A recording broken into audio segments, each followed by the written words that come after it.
1월 28일 목요일 새벽 예배를 하나님께 드리겠습니다. 다 함께 기도드리시겠습니다.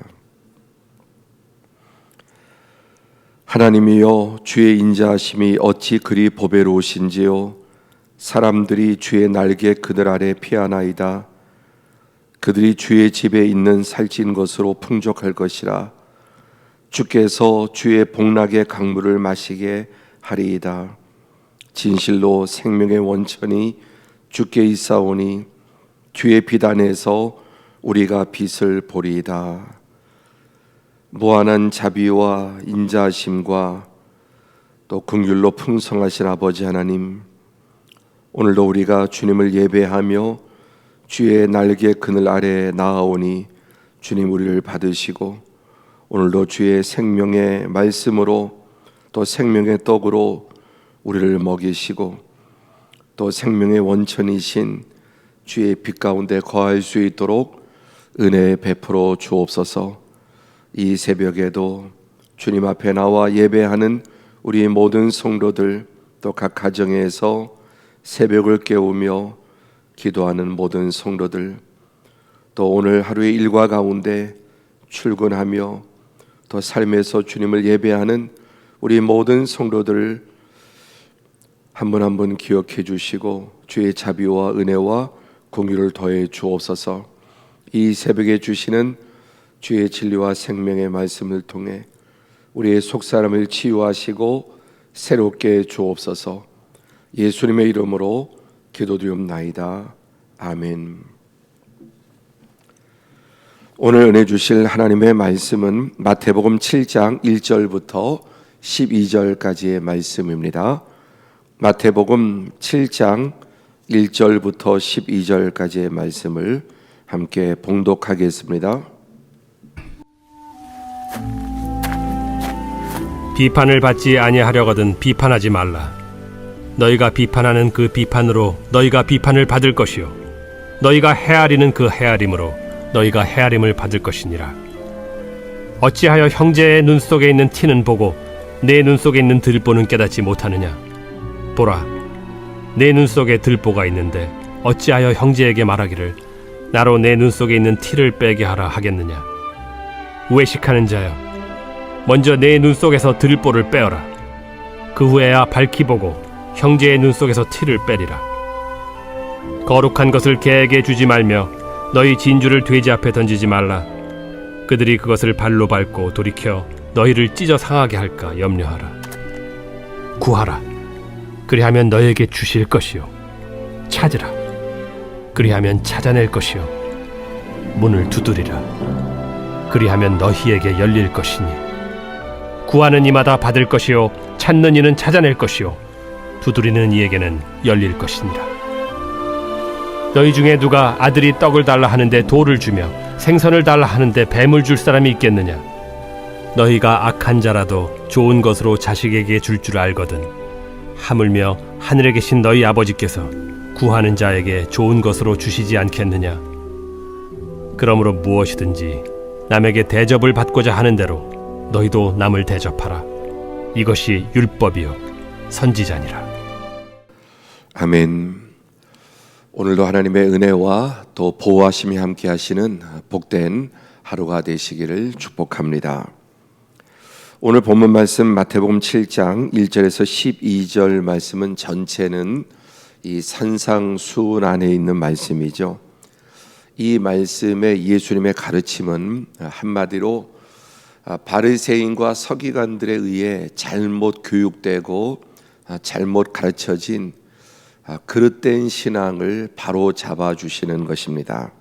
하나님이 받으시는 건강하고 올바른 신앙, 무조건 믿는다고 우리의 신앙이 하나님께 상달되는 것이 아니라 신앙 자체 또 뿌리 자체가 병들어 있다면은 아무리 열심을 내고 또 하나님을 믿는다 해도 그 신앙이 하나님께 상달이 되지 않는 신앙이 있다는 것입니다. 예수님께서 참 크게 분노하신 것은 이 잘못된 선생들에 의해서 잘못된 신앙이 주입되고 또 교육이 된 것입니다. 그것이 바로 율법주의, 바리새인 서기관들 또는 이 사두개인들의 지도자들에 의한 잘못된 신앙이 그들에게 심겨지고 그 신앙은 병든 신앙이 되었기 때문입니다. 그래서 이 산상수훈의 예수님의 가르침은 신앙의 대상이신 하나님이 받으시는 참된 신앙이 무엇인가를 우리에게 예수님께서 친히 알려주시는 말씀입니다.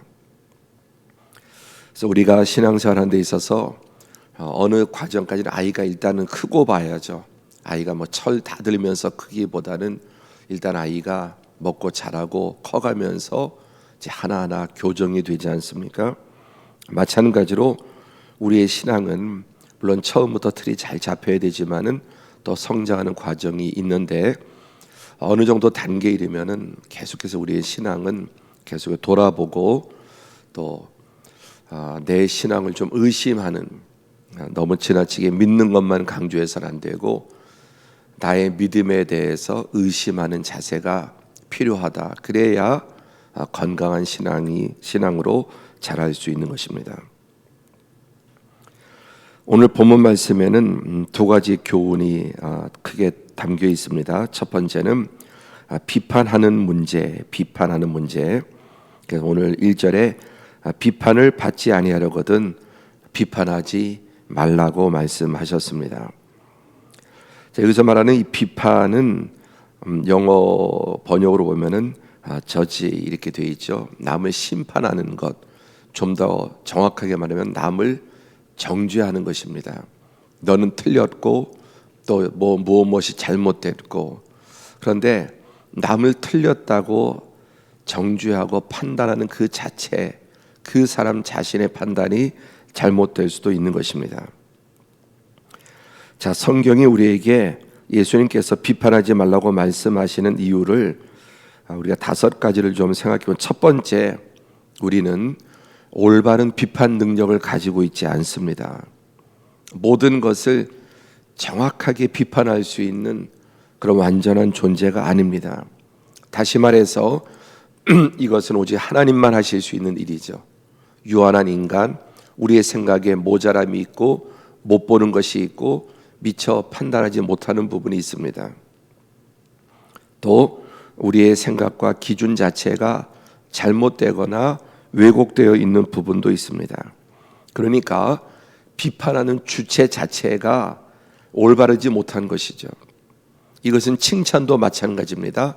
내가 무엇을 인정하는 것조차도 잘못된 인정과 칭찬이 가능하죠. 이스라엘 백성들이 그랬습니다. 이 바리새인 서기관들을 존경했는데 그들은 존경할 대상이 아니었습니다. 사람의 속을 모르니까 겉으로 드러난 위선과 어떤 지위, 그들의 입은 옷, 종교 행위만 보고 대단히 거룩하고 훌륭한 지도자라고 생각했지만 예수님은 그들을 회칠한 무덤이라고 말씀하셨습니다. 우리가 누구를 좋아하고 칭찬하고 따르는 것도 얼마든지 잘못될 수 있고, 또 싫어하고 비판하는 것도 역시 예수님을 또 싫어하고 비판하지 않았습니까? 그러나 예수님은 하나님의 아들이시죠. 첫 번째, 우리가 비판하지 말아야 될 이유는 내가 올바른 비판 능력을 가지고 있지 않다라는 것을 인정을 해야 합니다. 그러니까 내 비판이 온전하지 않다, 모르는 부분, 못 보는 부분, 왜곡된 부분, 이런 것들이 우리 안에 있다는 것입니다. 한마디로 우리는 하나님이 아니기 때문에 모든 것을 정확하게 또 올바르게 판단할 능력 자체가 결여된 존재라는 것을 인정해야 합니다. 그것이 바로 두 번째, 같은 맥락이지만은 나 역시 불완전한 존재고 또 비판받을 일들을 많이 있습니다. 여기에 오늘 말씀에 보면은 너희가 비판하는 그 비판으로 너희가 비판받을 것이다. 내가 남을 비판해 놓고 그 일을 내가 또 행하는 것이죠. 우리 옛말에도 못 묻은 개가 못 묻은 개를 나무랜다. 실상은 내 안에 더 큰 문제가 있는데도 오늘 본문의 예수님 말씀이죠. 나에게 더 큰 들보의 문제가 있는데 형제 눈에 있는 그 티를 비판한다고 말씀하셨습니다. 여기에 들보는 영어 성경에 보면 플랭크라고 하는 거는 합판이 들어있는 합판, 널찍한 큰 판자를 말합니다. 여기에 있는 T는 스펙, 이거는 아주 작은 점 중에서도 아주 작은 T, 점 이렇게 탁 찍어 놓은 거, 형제에 있는 작은 점을 비판하는데 내 안에는 정작 널빤지가 합판 같은 넓은 게 들어있다는 말씀입니다. 그러니까 남을 비판하는 그 문제가 내 안에 있다는 것입니다. 또는 남을 비판하는 것보다 더 큰 죄와 문제가 내 안에 있다는 것입니다. 또 이 말씀은 내가 상대방의 A라고 하는 문제를 지적을 한다면은 나에게는 그 A가 없을 수도 있고 있을 수도 있습니다. 나도 그런 문제를 가지고 있죠. 그러나 만약에 나에게는 그 A라고 하는 문제가 없다면은 B라는 문제, C라는 문제, 또 D라는 문제가 있기 마련이죠. 적어도 내가 비판하는 그 문제는 나에게 없어도 예수님 보시기에, 하나님 보시기에는 그 문제보다 훨씬 더 큰 문제가 내 안에 얼마든지 있다는 것입니다. 세 번째, 비판하지 말라는 말씀은 인간의 이 원죄가 선악과를 따먹지 말라는 말씀이죠. 하나님은 선악과를 따먹지 말라고 말씀하신 이유가 뭐냐? 그것은 나무 과일의 문제가 아니라 바로 선악을 인간이 판정하는 하나님의 자리에 올라가는 것입니다. 모든 것에 유한한 인간이 마치 완전한 하나님 것처럼 심판의 자리에 올라가 있는, 자, 우리가 운동 경기를 보면은 관중들이 보면서 파울이다 또 이렇게 막 항의하는 경우가 있죠. 보면서 그렇게 심판이 아닌데도 심판처럼 말하고 행동할 수 있습니다. 그런데 온 우주에 진정한 심판자는 하나님 한 분뿐이시죠. 그래서 하나님께서 아담과 하와에게 선악과를 따먹지 말라. 오늘 우리에게도 여전히 마찬가지죠. 그러니까 이미 선악과를 따먹었으니까 끝났다가 아니라 오늘도 우리는 선악과를 날마다 따먹고 있는 것인데, 그 선악과라는 게 뭐냐? 선악을 자기가 판단하는 것입니다. 아까 말씀드린 것처럼 내가 악하다고 했지만 그게 선할 수 있고, 내가 선하다고 했지만 악할 수 있습니다.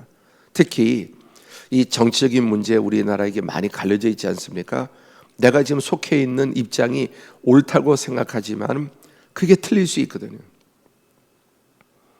저도 정치적인 어떤 그런 부분에 대해서 왜 생각을 안 하겠습니까? 그런데 늘 마음에 내가 지금 판단하고 있는, 내가 전반적으로 이렇게 보지만 내가 틀릴 수 있다. 내가 보고 있는 것이 얼마든지 틀릴 수 있다는 여지를 늘 가지고 있습니다. 그리고 가급적 어떤 사람이, 인간이 머리가 없는 한 어떻게 판단하지 않겠습니까? 비판은 판단이기도 한데 인간이 머리가 존재하는 한, 생각이 존재하는 한 판단은 없앨 수 없는 것입니다. 어찌하든지 그것을 줄이고 주의하고 또 어떤 문제를 판단하더라도 극히 조심하는 태도를 갖는 것입니다. 자, 세 번째는 바로 인간의 원죄가 선악과를 따먹은 것인데, 그것은 바로 선과 악을 제대로 판단할 능력이 없는 유한한 존재가 그것을 너무나 자신 있게 강하게 그런 것들을 판단한다는 것입니다. 그 다음에 네 번째, 내가 어떤 것을 이제 내 눈에 들보가 뭐냐? 내 눈에 들보가 뭐냐면은 그 중에 하나가 5절에 보면은 내 눈에 들보를 보고 빼라고 말씀하셨습니다. 이 들보는 더 큰 문제이기도 하고, 또 하나는 외식, 숨겨진 문제, 또 더 큰 문제 하나는 또 외식, 은밀한 중에 짓는 죄, 이런 것들을 말합니다. 다른 사람은 드러냈지만은 내 안에도 똑같은 문제가 있는데 그게 드러나지 않았을 뿐입니다. 근데 우리는 얼마나 인간이 어찌 보면 뻔뻔스럽고 또 어리석은 존재인지, 내가 지금 같은 죄를 짓고 있으면서도 발각되지 않았습니다. 그래서 그것이 드러난 사람에 대해서 전혀 자기가 그런 문제가 없는 것처럼 또 비판하고 또 지금은 아니지만 과거에 자신이 그런 죄를 지었고 앞으로도 또 지을 수 있죠. 그러면서 비판하는 이런 어리석은 모습들이 있는 것입니다. 다섯 번째, 비판하지 말아야 될 이유는 바로 내가 심판을 받는다. 진정한 판단자이신 하나님께 우리가 심판을 받는다는 말씀입니다. 자, 어쨌든 오늘 이 비판하지 말라는 말씀 가운데 가장 중요한 핵심은 내 비판 능력이 완전하지 않다. 내 판단과 기준이 완전하지 않다는 것을 기억하고 또 오히려 비판하는 내가 잘못할 수도 있고 내가 인정하고 칭찬하는 그 자체가 틀릴 수도 있습니다. 그러므로 결국 비판의 문제는 교만과 겸손의 문제입니다. 그럼에도 불구하고 우리가 가장 많이 짓는 죄 중에 하나가 끊임없이 비판하는 거죠. 머릿속에서 비판하는, 물론 생각에서 일어난 비판을 줄여야 되겠지만은 특히 더 줄여야 될 것은 그것을 입에만 안 나오게 해도 대단히 중요하다.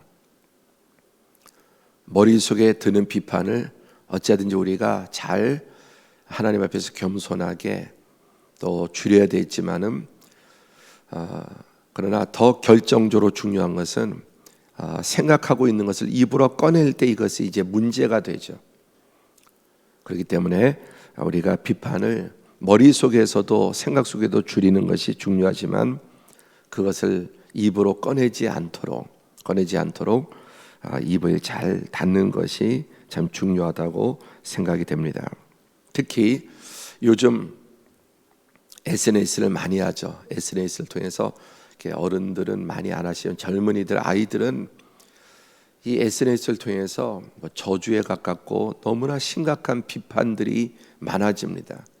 또 자기 생각만 조금만 다르면은 거기에 대해서 비판하는 것이 점점점 심각해지는 이 시대에 우리 아이들 또 자녀손들의 문제 가운데 이 SNS를 통해서 비판하고 공격성이 엄청나게 이것이 얼굴이 보이지 않으니까 맞대지 않고 뒤에 숨어서 또는 자기 이름을 가리고 하는 이런 공격들, 이런 것들이 더 어느 때보다 극심해지는 시대 가운데 이 부분에 대해서 특별히 더 우리가 하나님의 말씀을 기억하고 또 자녀들을 교육하고 주의하는 것이 필요할 것입니다. 두 번째, 오늘 본문 말씀에 기도에 대한 주님의 가르침이 있습니다. 예수님은 기도를 들으시는 분이죠. 오늘 본문의 말씀과 같이 예수님은 우리의 신앙을 받으시는 분이십니다. 그러므로 받으시는 분으로서 어떤 신앙이 연락되고 또 어떤 신앙은 받지 않는지 그것을 말씀해 주시고 있습니다. 기도를 받으시는 분, 성경에는 믿음의 주, 우리 믿음의 주인이시고 믿음의 대상이시고 예수님의 이름으로 기도할 뿐만 아니라 예수님은 우리의 기도를 또 받으시는 분으로서 기도에 대한 말씀을 이렇게 너무나 자세하게 또 우리에게 자상하게 말씀해 주시는 것이죠.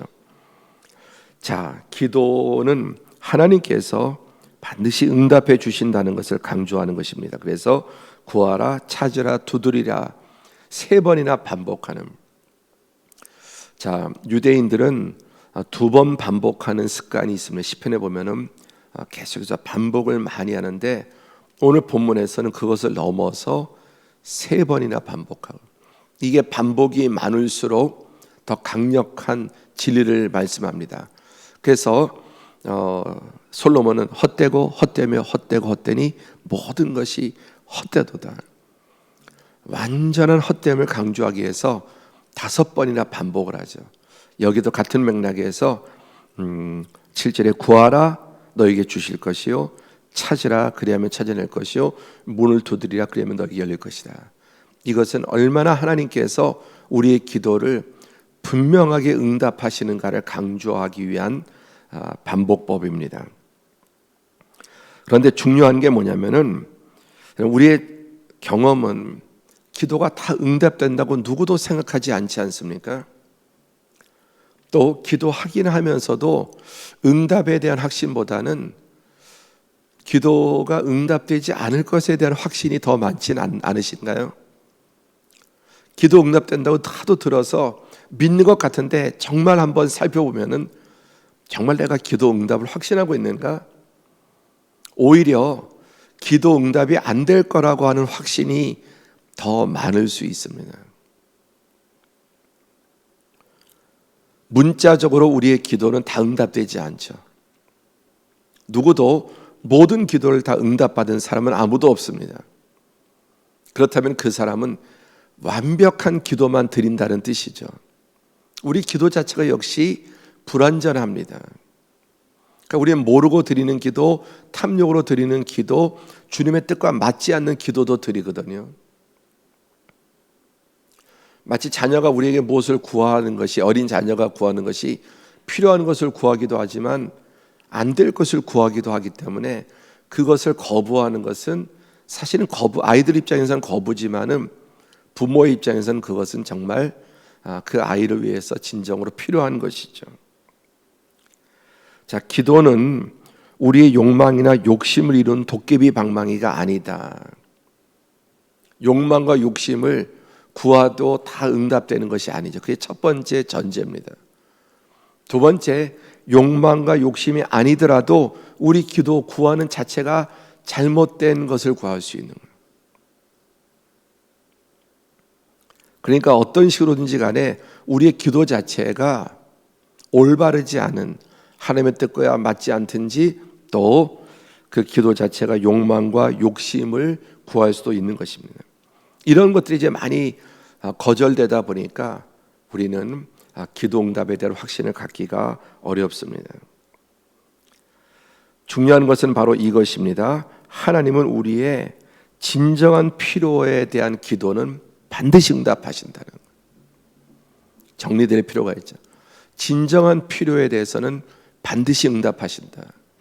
자, 부모가 자녀의 요구에 대해서 응답하지 못하는 경우는 두 가지. 첫 번째는 아이들이 요구하는 자체가 잘못됐을 때 그것을 들어주지 않죠. 그런 경우가 많죠. 두 번째는 뭡니까? 들어줄 능력이 안 되는 거죠. 아이가 정당한 것을 요구해도 내가 능력이 부족해서 들어줄 능력이 없어서 못하는 경우가 있습니다. 근데 하나님은 두 번째 케이스는 없으시죠. 능력이 없어서 들어주지 못하는 경우는 없는 것입니다. 하나님이 우리의 기도를 들어주지 않는다면 그것은 우리의 기도가 잘못된, 너희가 구하는 것을 알지 못하는도다 라고 말씀하십니다. 그러므로 기도는 우리의 욕망과 욕심, 잘못된 것들도 다 들어준다는 의미가 아닙니다. 하나님은 우리의 진정한 필요는 반드시 응답해 주십니다. 또 우리의 기도보다 더 좋은 것으로 응답해 주시고 하나님의 방법과 하나님의 때와 하나님의 그 선하신 지혜 가운데 하나님께서는 가장 좋은 것으로 우리에게 응답해 주십니다. 그리고 우리 마음에 또 응답되지 않았다고 생각하는 것, 정말 우리가 영적으로 철이 들면 응답되지 않은 기도에 대해서 찬양하고 감사해야 될 것입니다. 만약에 우리의 기도가 다 내 뜻대로 이루어졌다면 그 결과는 심히 불행한 결말을 맞게 되었을 것입니다. 그러므로 이 아침에 다시 한번 오늘 하나님께서 악한 자라도 자식에게 좋은 것을 줄 알거든 하물며 하늘에 계신 너희 아버지께서 구하는 자에게 좋은 것으로 주시지 않겠느냐. 아들조차 아끼지 않고 주신 그분이 아들 안에서 모든 것을 우리에게 주신다고 말씀하셨는데 하나님은 우리의 진정한 필요는 반드시 응답하신다는 것을 여러분 확실히 신뢰하고 다시 한번 이 아침에도 이 새벽에도 하나님 앞에 믿음으로 간구하는 우리 모든 성도들이 되시기를 축복합니다. 기도하겠습니다. 주님, 우리에게 잘못된 교만한 비판, 불완전함으로 끊임없이 비판하는 죄를 회개합니다. 어쩌든지 금년에는 이 그릇되게 악하게 비판하는 것을 줄여나갈 수 있도록 주의 은혜 베풀어 주옵소서. 다시 한번 기도 응답의 확신을 가지고 지금 낙심하고 있습니까? 또 기도를 포기한 것이 있습니까? 반드시 하나님은 진정한 필요에 대해서 선하게 응답하심을 믿고 주님 나가게 주옵소서. 함께 기도하겠습니다. 고맙고 감사하신 하나님 아버지, 은혜와 사랑을 감사합니다. 이 아침에도 주신 하나님의 말씀을 통해 우리가 세상에서 가장 많이 끊임없이 짓는 죄, 이 판단하고 비판하고 정죄하는 죄에 대해서 일깨워 주시니 감사합니다. 자비로우신 아버지 하나님, 우리는 모든 것에 불완전하고 우리의 판단과 지식과 보는 관점과 모든 것들이 왜곡되어 있고 일부이고 또 불완전하고 아버지 하나님 치우쳐 있기 때문에 나의 판단과 비판이 결코 정당하거나 올바르지 않을 때가 많이 있고 아버지 하나님 왜곡되어 있을 때가 많이 있습니다. 용기하시고 자비로우신 아버지, 이 아침에도 주신 하나님의 진리와 생명의 말씀을 통해서 나의 불완전함을 깨닫게 도와주시고 결코 모든 것을 온전하게